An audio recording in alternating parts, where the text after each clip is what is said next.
Most people crumble when they feel alone. They quit when the world turns its back. But what if I told you, the very road you're afraid to walk alone is the road that leads to your power? Today, we're going to break down the darkest lessons, the ones nobody wants to face, because that's where your greatness is hiding. Isolation. Let me tell you something about isolation. People fear it. People run from it.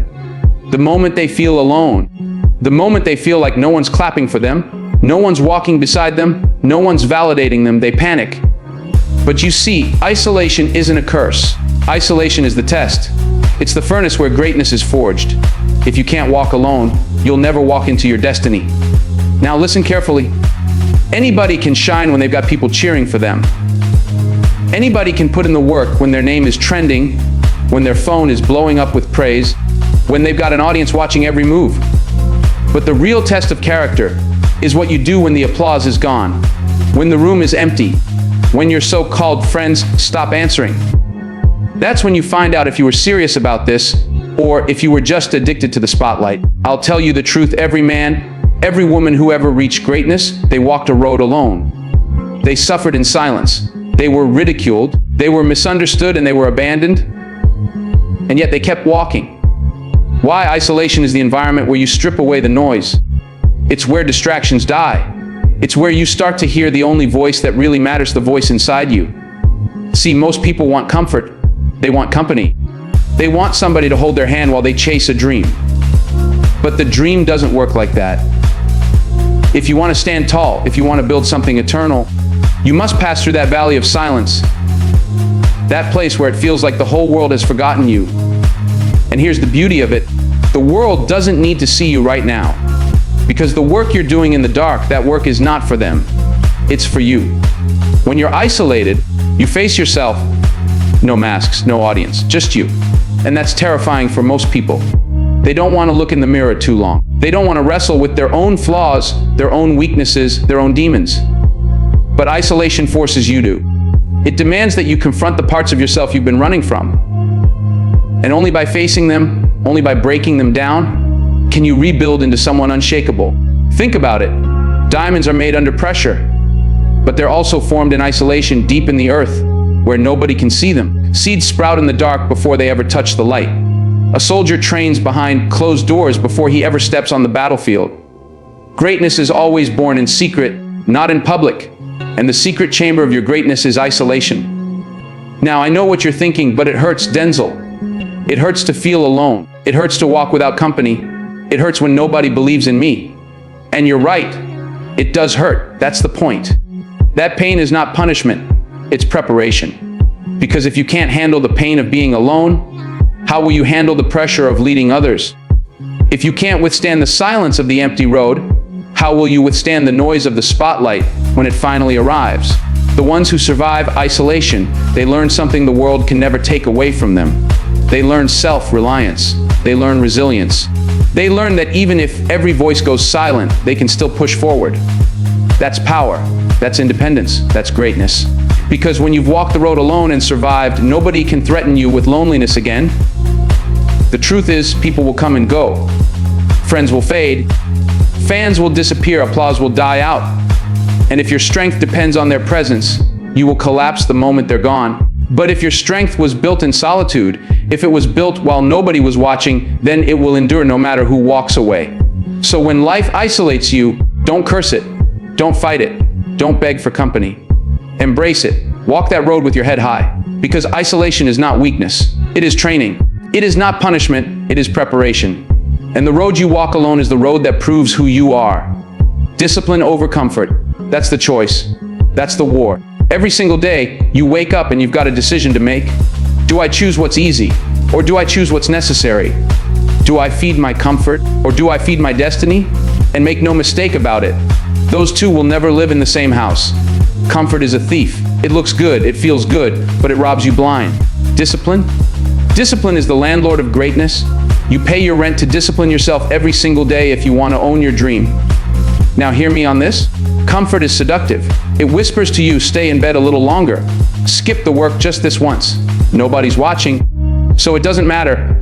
Comfort always shows up with excuses, always offers you an easy way out. But here's the reality, comfort doesn't care about your future. Comfort doesn't care about your potential. Comfort only cares about keeping you soft, keeping you weak, keeping you average. Discipline, on the other hand, doesn't whisper, it commands. It says, get up, show up, do it again. It doesn't care if you're tired, it doesn't care if you're not in the mood. It doesn't care if the world is applauding you or ignoring you. Discipline doesn't negotiate, it demands. And that demand, that daily grind, is what builds unshakable power. See, the difference between people who dream and people who achieve is not talent. It's not luck. It's not who had the better start in life. The difference is discipline. The one who practices when nobody's watching. The one who studies when the party's going on. The one who works the craft when everyone else is sleeping. That person, the disciplined one, will leave the talented but comfortable far behind. And let me tell you something, you cannot fake discipline. You can post about hard work. You can talk about hustle. You can act motivated when the cameras are on. But when the lights go out, when it's just you and that decision, comfort or discipline, that's when the truth shows. That's when the gap is created between the ones who wanted it and the ones who earned it. I'll give you an example. Think about the greatest athletes, the ones who dominate their fields. Everybody sees the trophies, the medals, the highlights. What they don't see is the lonely mornings, the sacrifices, the days where they bled and sweated and pushed through pain that would break the average man. That's discipline. The world claps for the victory, but discipline is what bought the ticket to the game. The same goes for business. The same goes for art. The same goes for life. Comfort says, relax. You deserve a break. Discipline says, keep going. You're not there yet. Comfort says, nobody will know if you quit today. Discipline says, you'll know. And that's enough. And listen, discipline is not glamorous. It's not always exciting. It's repetition. It's routine. It's a sacrifice. It's saying no when you want to say yes, and yes when your body screams no. But the truth is, every single act of discipline is a brick. And brick by brick, you're building a fortress of strength, resilience, and power that cannot be moved. Comfort never builds. Comfort consumes. Discipline constructs. Here's the irony, the more discipline you have, the more freedom you earn. Because when you control yourself, when you master your habits, when you own your time, you're free. Comfort pretends to give you freedom, but it traps you. It keeps you chained to weakness, chained to regret, chained to mediocrity. Discipline sets you free, and the battle is daily. Don't think this is something you win once. No. Every morning, every choice, the war continues. Comfort will always knock at your door. It will always offer you the couch instead of the grind, the excuse instead of the effort, the temporary pleasure instead of the permanent reward. And if you let comfort win today, it gets stronger tomorrow. But if you let discipline win today, you get stronger tomorrow. That's the game. That's the truth. If you want greatness, if you want power, if you want to leave something behind that will outlive you, you cannot serve two masters. Comfort will rob you. Discipline will crown you. And the crown only fits the head of the one who sacrificed for it failure. That's a word people fear more than death itself. They hear the word failure and immediately think shame, embarrassment, and weakness. Society trains you to run from it, hide from it, disguise it, bury it deep down, and pretend it never happened. But let me tell you the truth, failure is not the end of the road. Failure is the fire on the road. It burns, it scars, it humbles you, but it also fuels you. It forges you into something stronger than you were before. The problem is most people never learn how to use failure. The moment they fall, they stay down. They let rejection define them. They let mistakes paralyze them. They let setbacks convince them they weren't meant for more. And that's where the average dies. Not in lack of talent, not in lack of opportunity, but in their refusal to rise from failure. Think about this. Every champion you've ever admired, every leader you've ever respected, every legend you've ever studied, they all failed. Not once, not twice, but over and over again. They failed so many times that the failures became their teachers. And that's what the world doesn't want to tell you. Failure isn't your enemy, it's your coach. It's your mentor. It's the only teacher who won't lie to you. Success can deceive you into thinking you've arrived, but failure strips you down, shows you your weaknesses, and forces you to confront what you ignored. See, success whispers comfort, failure screams truth. When you fail, you find out exactly where you stand. You find out who your real friends are. You find out how much hunger you really have. You find out if this dream of yours is just a wish or a destiny. Because if you can fail and still get back up, if you can lose and still step back into the fight, if you can be knocked down and still rise again, then you've discovered something most people will never touch. You've discovered resilience. And here's the key. Failure only destroys the people who stop learning from it. If you let pride blind you, if you let shame silence you, if you let the opinion of the crowd dictate how you move after failure, then yes, it will crush you. But if you treat failure as fuel, if you analyze it, study it, and use it to sharpen your blade, then failure becomes your greatest advantage. Picture this: a blacksmith doesn't build a sword by polishing it in comfort.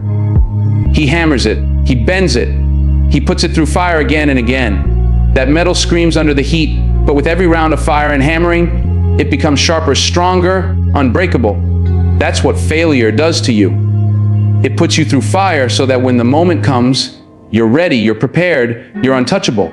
People love to celebrate the glory, but they ignore the grind. They'll cheer for the championship, but they won't talk about the years of losses that built the champion.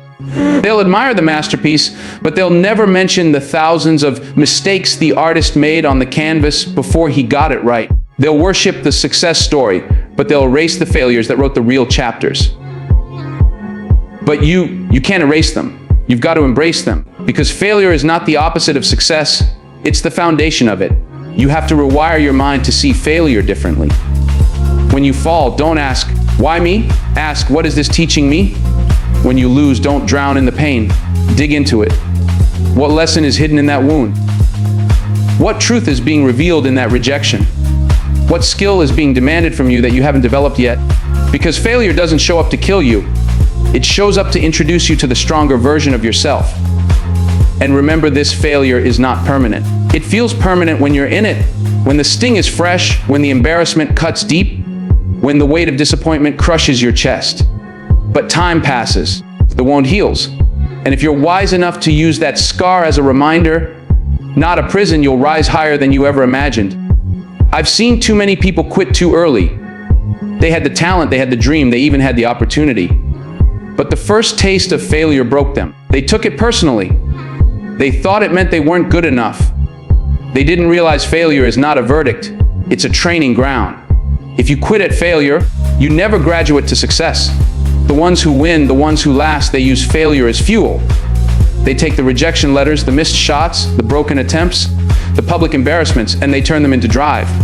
They get hungrier, they get sharper, they get meaner with their discipline. And when the next opportunity comes, they're not just ready, they're unstoppable. So don't run from failure.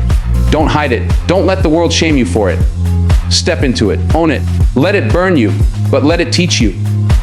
Because in the end, failure isn't the wall blocking your greatness, it's the fire lighting your way through it. Self-belief above all. If you don't believe in yourself, you've already lost. Before the world doubts you, before the critics speak, before life throws its punches, you've already defeated yourself if you don't carry belief. See, every single dream, every single step, every single ounce of greatness starts with this one thing, the conviction that you can, even when everything around you says you can't. The truth is, no one is going to hand you belief. No one is going to wake up in the morning and pour it into your chest. You've got to create it. You've got to dig deep and build it when the evidence isn't there. When the bank account is empty, when the doors are closed, when the world points and laughs, when failure has knocked you down for the 10th time, that's when belief is tested. And that's when belief must rise. See, people are addicted to validation. They wait for applause. They wait for permission. They wait for the crowd to tell them they're worthy. But what happens when the crowd never shows up? What happens when nobody claps? What happens when your family doubts you, when your friends dismiss you, when society tells you you're aiming too high? Do you crumble? Or do you stand taller, look yourself in the mirror, and say, I believe in me, even if nobody else does? Because here's the reality. If you don't carry self-belief, every challenge will break you. The first rejection will silence you. The first criticism will paralyze you. The first setback will convince you to quit. But when belief is alive inside you, rejection fuels you, criticism sharpens you, and setbacks prepare you. Belief transforms obstacles into stepping stones. Without it, the mountain looks impossible.